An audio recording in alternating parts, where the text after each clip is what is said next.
Depuis ses origines, inexorablement, l'homme se multiplie et se fixe dans la cité, dont le pouvoir d'attraction, augmentant sans cesse, amplifie d'autant les échanges commerciaux et rend impossible l'existence d'un pôle unique.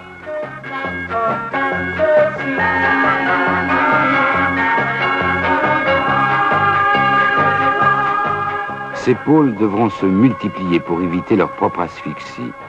Autoroutes, ponts, tunnels et échangeurs irrigueront la cité tel un être vivant.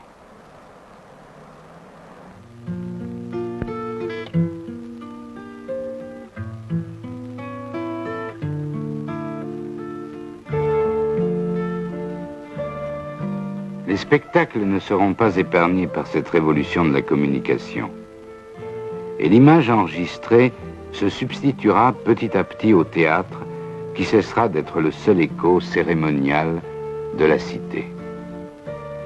Les optiques changeront l'échelle de la représentation, mais l'homme aura toujours besoin de miroirs, comme il restera toujours magicien de son costume.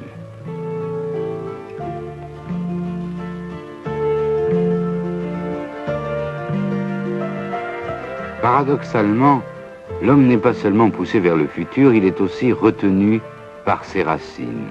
Et il s'attachera toujours aux choses de la nature, car il s'établit entre elles et lui des liens secrets qui ressemblent à de l'affection.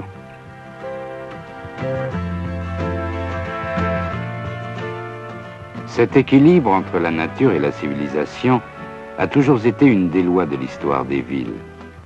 L'homme construit avant tout pour se protéger du milieu qui le fait vivre, mais il en garde la nostalgie et s'empare de la nature pour la recréer à l'échelle de la ville. Il ne devrait cependant jamais oublier ce qu'affirmait un jour le Corbusier dans la charte d'Athènes: le soleil, la verdure et l'espace sont les trois premiers matériaux de l'urbanisme.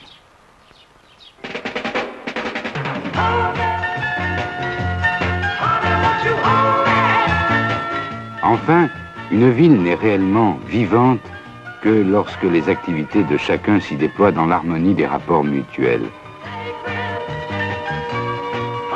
Cela apparaîtra d'autant plus évident que si chacun aspire, dans son travail, à utiliser sa propre voiture, la perspective de la randonnée invite à se retrouver à plusieurs dans un même véhicule.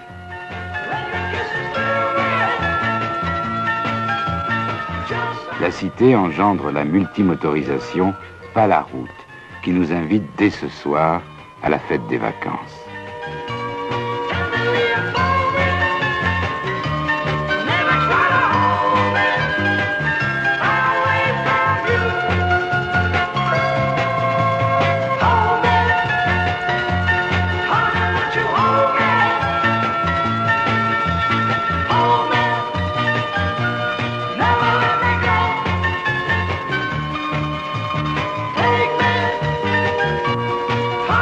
You